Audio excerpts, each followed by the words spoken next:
attire l'ennemi par ce qu'il croit voir et frappe là où il ne regarde pas.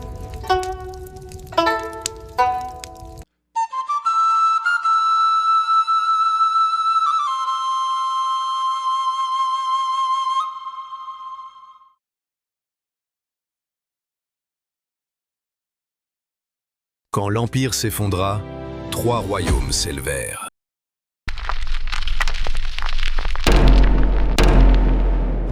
L'un s'appuya sur la terre, l'autre sur la montagne, le troisième sur le fleuve. Mais qu'est-ce qui fait l'unité d'un peuple? Une frontière?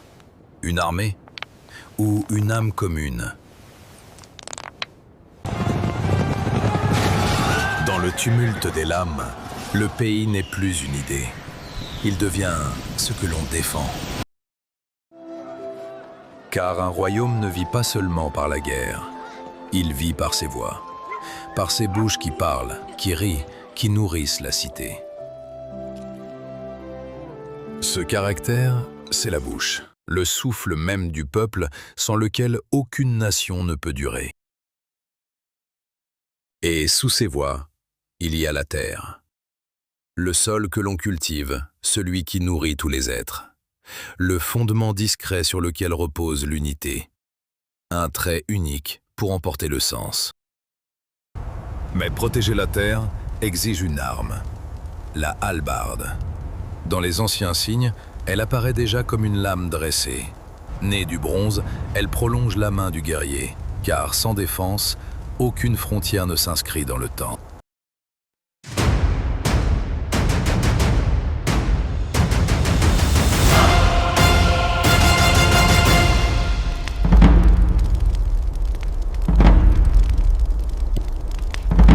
À l'époque des 3 royaumes, chaque cité devient un monde à part.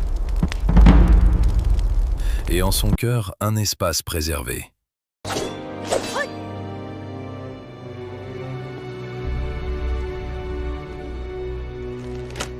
Alors le pinceau unit 3 signes. Une bouche et une terre protégées par une arme. Et tout autour, une frontière qui enferme autant qu'elle protège. Ainsi naît Goth, le pays. Un trait hérité des âges anciens où tracer une frontière, c'est donner une forme au monde. Depuis des millénaires, ce signe porte la même promesse, préserver l'ordre au cœur du chaos.